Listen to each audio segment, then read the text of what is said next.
The International Association for Near-Death Studies presents NDE Radio, a weekly exploration of near-death experiences and similar encounters with the other side. Now, here's your host, Lee Witting.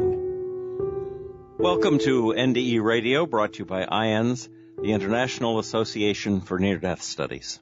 I'm your host, Lee Witting. Our guest today, who prefers to go by her first name, Lilia, was an NDEr by the age of 3. And since then, Lilia has had numerous near-death experiences and spiritually transforming experiences that were spiritually impactful and transforming. These experiences inspired her to devote her life to the service of others and to help raise global awareness about NDEs and STEs. To that end, Lilia has worked as a mental health and spiritual counselor and as a medical and spiritual intuitive for over 35 years. She served as an international veteran NDE advocate and NDE educator. She is a co-associate on Dr. Corcoran's Vet NDE project and serves on IANDS conference and military veteran NDE committees. Lilia is a student as well of the I Am instruction found in the Saint Germain Series of books. It is through that study that she teaches the eternal connection to our source, the power of one, and the infinite power of love. Lilia, welcome to NDE Radio. Thank you, Lee, and thank you for inviting me to the interview today. Well, it was fun seeing you at the conference that we just went through. I was amazed at the amount of work you were doing there, and it's great to have you on the show. Lilia, let's begin with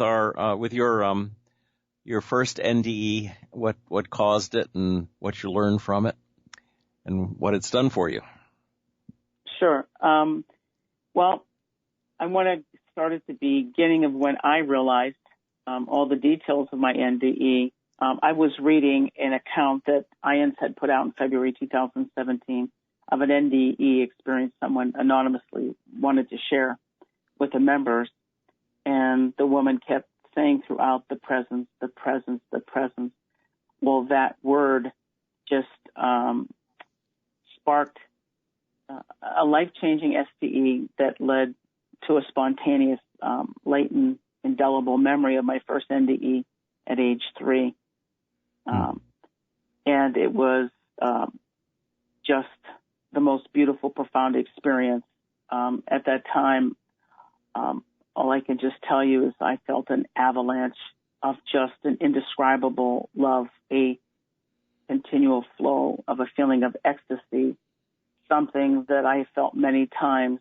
And all I could just sit there. I was in a restaurant when this happened, and the light just flowed through me. And something in my heart just expanded, and I heard audibly, it's time to tell the world about the Saint Germain Series books. Right at that moment, I started to recall the entire experience I had at age 3.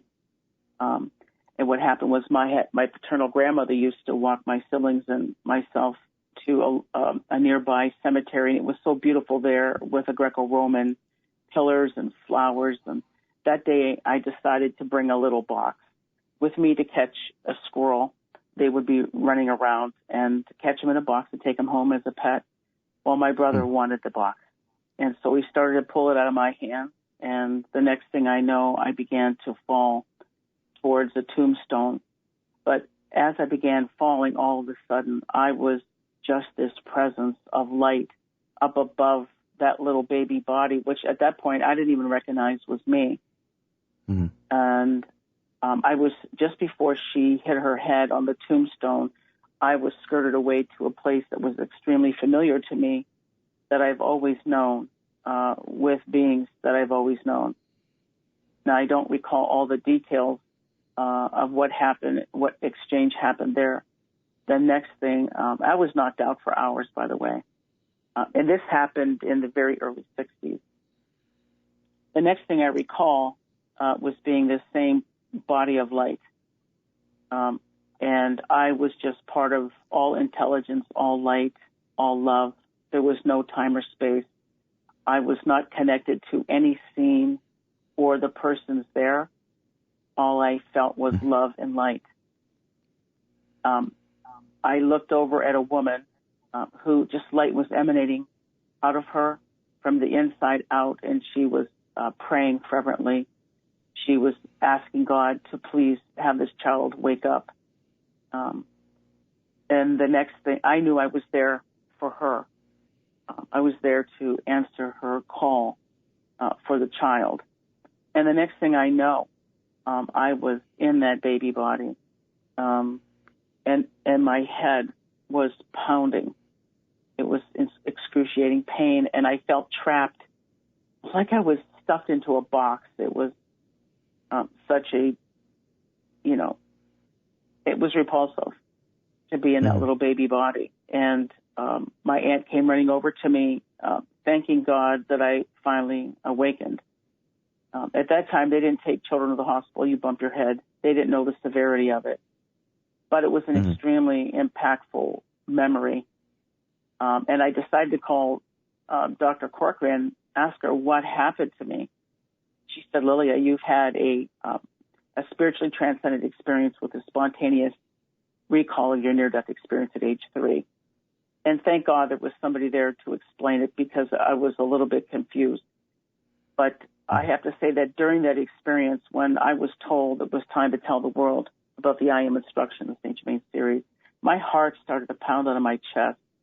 I just had a frantic feeling, because I never, ever discussed my private study, which I've been studying this for 40 years.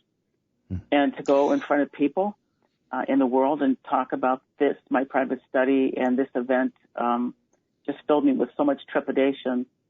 But this great calm came over me, as if letting me know that everything would be fine. So go ahead. I was going to say, so from the time you woke up at 3, do you recall recalling any of your experience, or was it all returned to you at age 57? Well, initially, I realized that something had happened that changed me. Children have difficulty expressing. I thought everybody had these experiences. I didn't know, because I could see light everywhere. I could see auras. I could look at a person actually knowing that they were about to pass away. I was able to see angels and masters and receive warnings. I'd had many, many close calls with death. I had so many spiritually transformative experiences. I was chasing a hubcap that rolled off of a car. I looked both ways. I was about 7 years old, and there was no car coming. The next thing I know, I was running across the street, and arms came out and grabbed me by the waist and pulled me aback. Now, Lee, that car was so close to me that I actually felt it moving my clothes as it passed by. And if that angel or presence didn't push me out of the way, I would have been killed. But following these STEs, and I've had numerous of them, always was a shakeup of my consciousness. Whatever latent talents I may have had would come forward. I became extremely intuitive. I was not able to be lied to. They taught me the difference when they told me to do my search.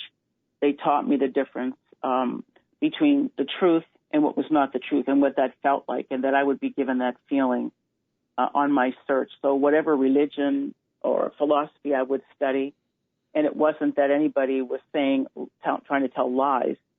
It was just it wasn't the complete truth.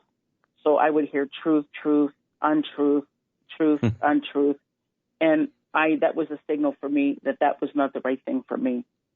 And only until I became 19, they told me I would find these books, and I desperately searched for it. And I found it at age 19. But every experience I've had between 3 and 19 shook me closer and closer and closer to finding the books and doing my life's mission. So before the age of 3, you don't remember having these abilities. But after the age of 3, is that after your NDE? Is that when when you felt yourself evolving spiritually? Well, I have to say that the first memory I actually have was that same presence being above, which was my baby body. And I knew as that light being that she was going to have a very difficult life, but it had to be that way. That's my actual first memory. And I've had spiritual experiences before my near-death experience.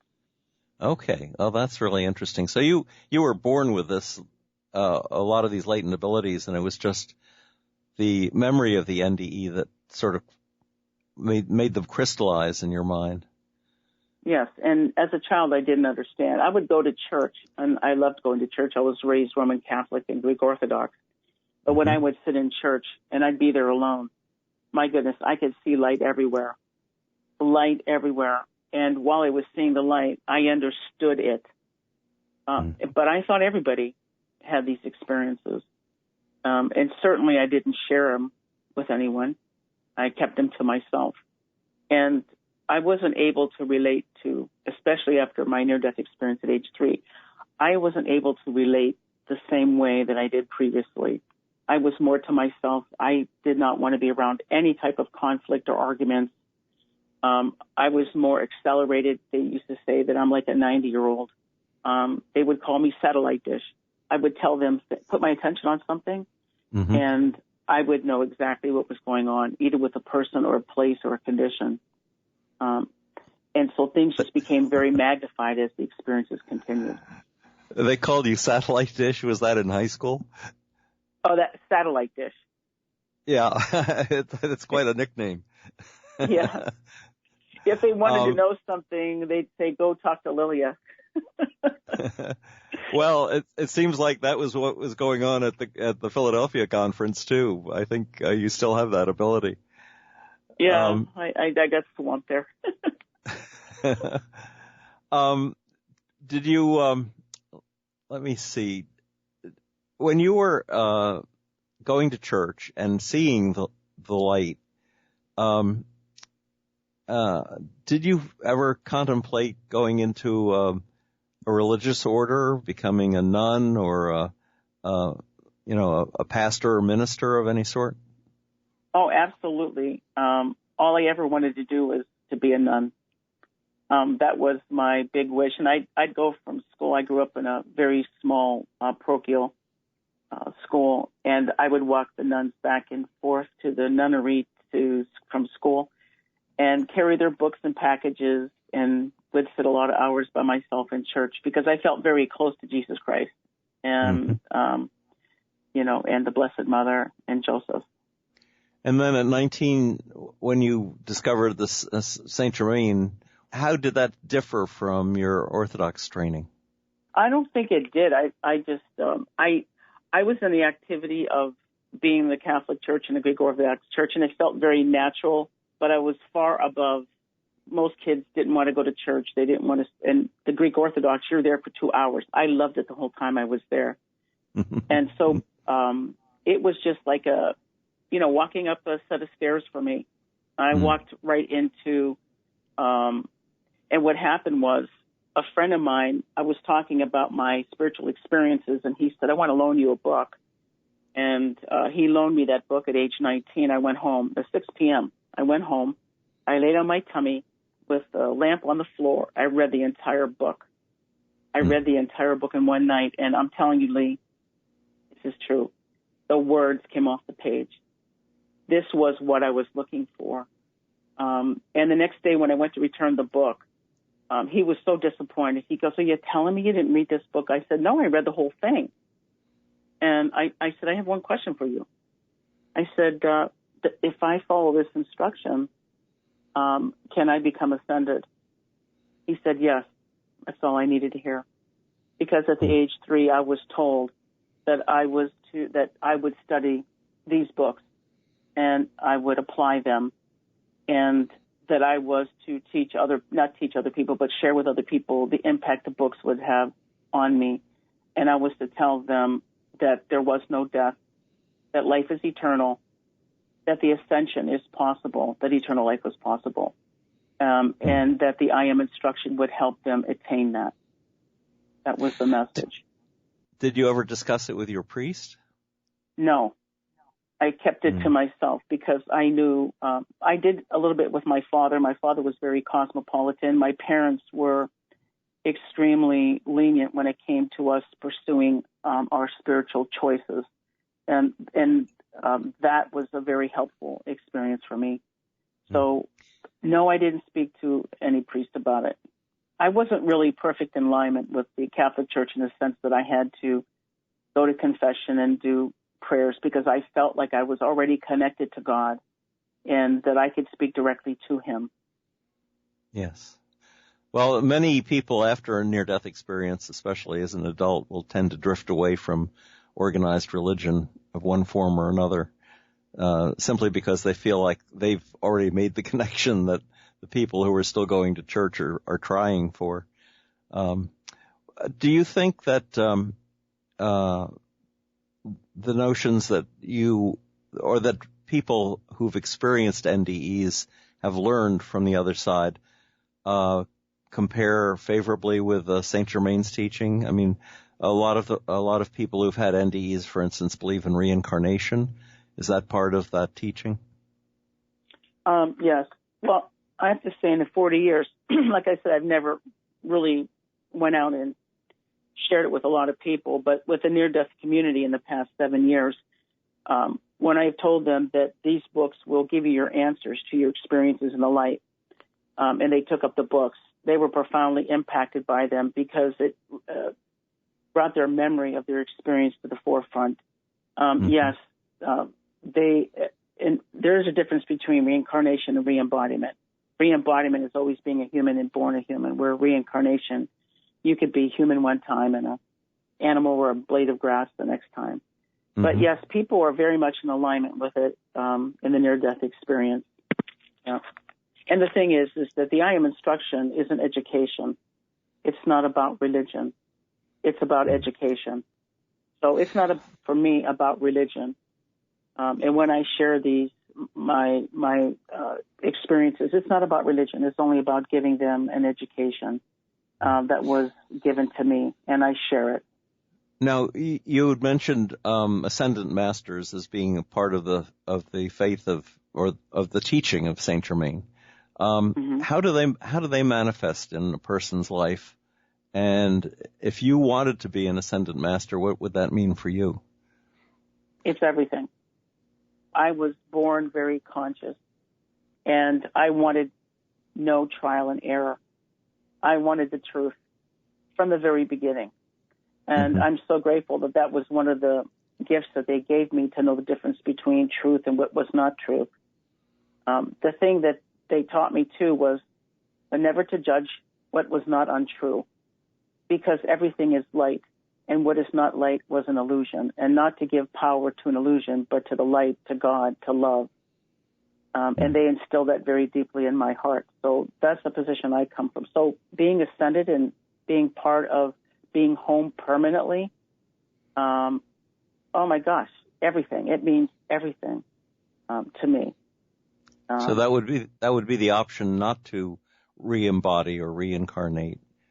But would it be a position where you could help people still alive on Earth? Oh, absolutely. It's I found the I Am instruction to be basically, Tony Woody says, a flight manual to the ascension. It's the manual, and all I can just say, it's had an indelible impact in my life. This is exactly what I was waiting for, and for them to have kept their promise to me that I would find this just meant the world to me. So how does basically, I'm sorry. I want to just say that. Okay, go ahead. I just want to say, just as a brief description, the I Am instruction teaches humanity where God abides, what the power of God is, and how to use that power, and what humanity is supposed to do with it. And they brought it forth. They're infallible. They're ascended. They're free from anything human. They're not connected to human. And they want us to be free too. So their motive for bringing it forth is to give eternal life, to reconnect you with your eternal life. Do they return to life? Can an ascendant master be reborn like a bodhisattva in Eastern religion?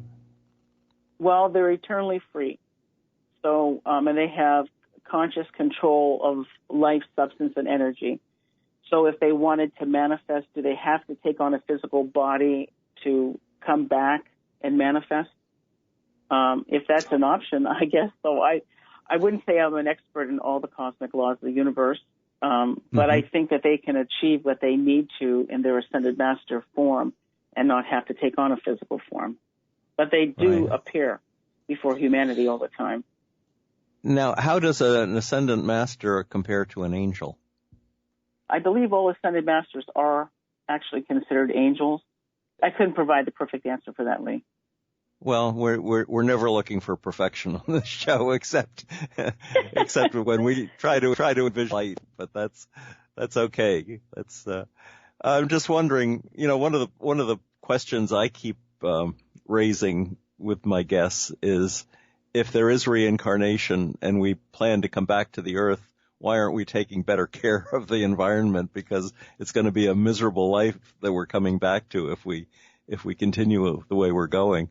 When you say embodiment, I assume it's a human body that you're talking about. So that would pretty much lock you into the earth plane when you re-embodied. And so is there any concern in Saint Germain for the natural world and our caring for it, like the garden God gave us? Well, I'll just say that I really don't speak for Saint Germain. I can just give you my own thoughts of course. From just studying. He's just the embodiment of divine love. So that means he's part of all light and perfection and joy and happiness and beauty. So I would think that caring for the earth is just as important as loving and caring for all life. The earth is life, and the life on it is God's life. Yes. So that would be under their divine love, their principles of divine love. Yes. Does Saint Germain teach any form of a universal consciousness, like a consciousness even in material things? They emanate what they are, which is all light, and ascended master light, their freedom. So that comes with their consciousness, which is eternal, and it's all truth. So that's what they emanate to humanity. And it's very difficult. And this is why it's so difficult for near-death experiencers to come back when being home. Home is in the light. Home is where they've always been.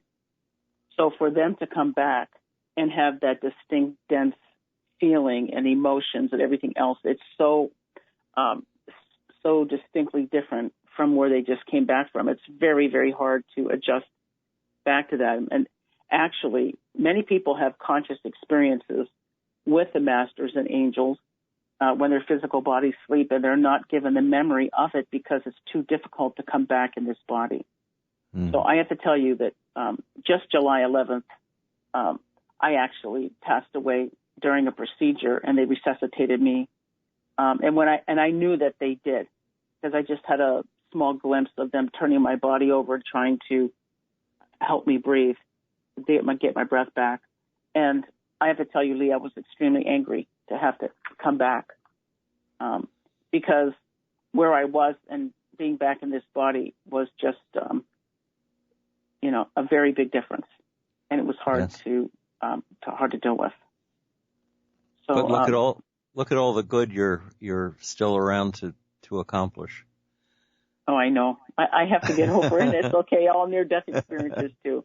But I know. But the thing about it, Peter Panagore feels the same way. It's like having a foot in both worlds and wishing that you were in the foot that's in the ascendant world. But we've got. And the thing about it, Lee, here's the illusion, Lee. So I'm going to tell you an experience that happened to me just recently. Okay. I was taken to a place that was just the most beautiful gold.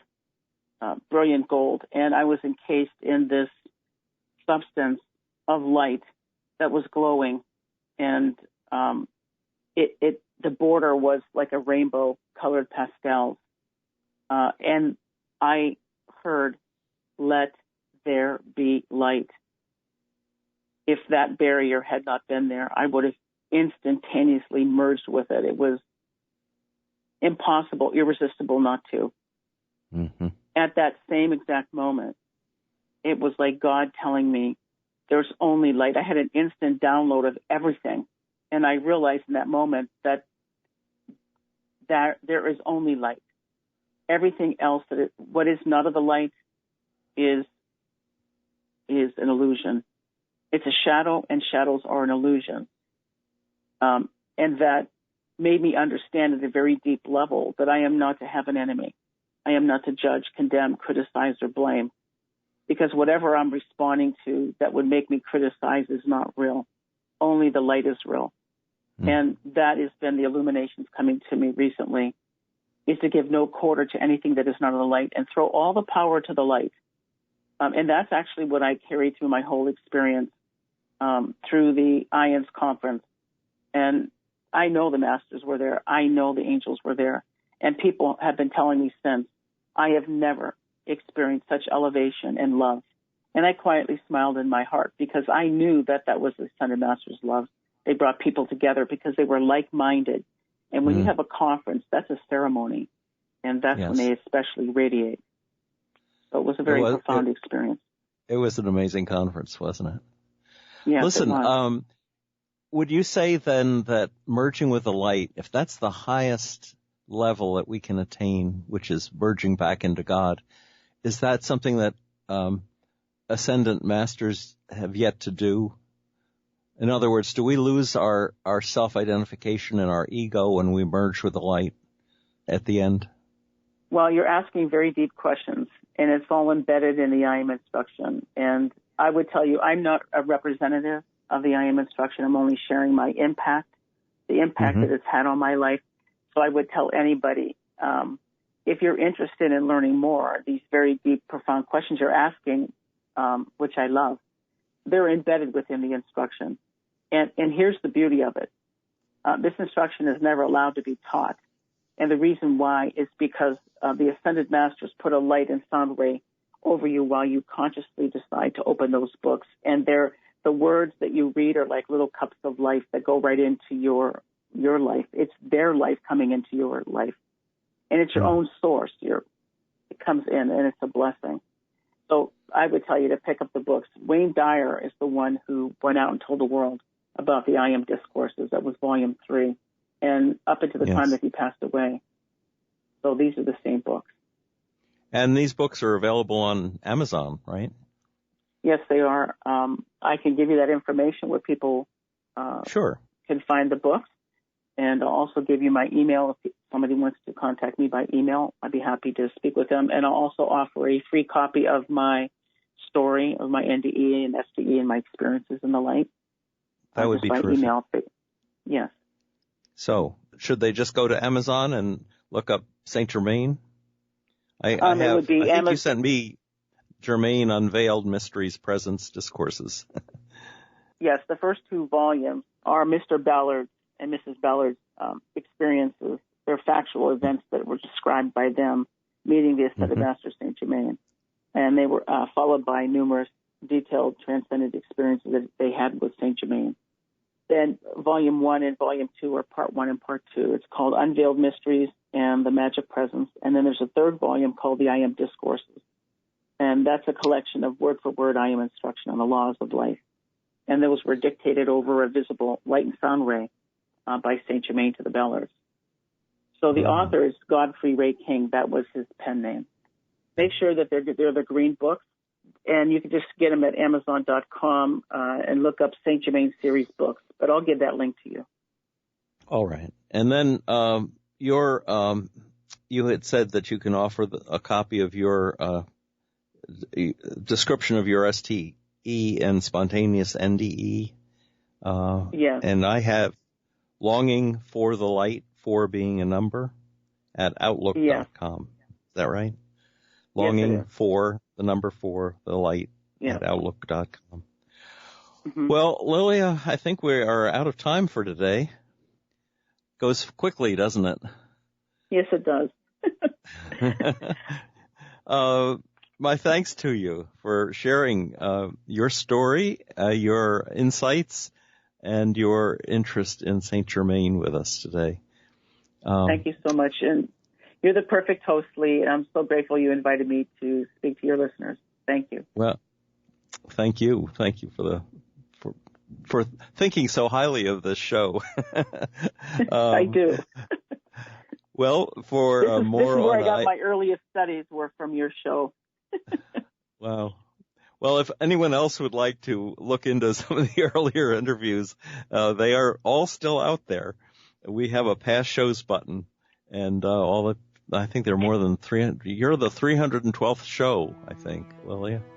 So for more on IANDS and to get recordings from the 2019 IANDS conference that Lilia and I think so highly of, go to IANDS.org.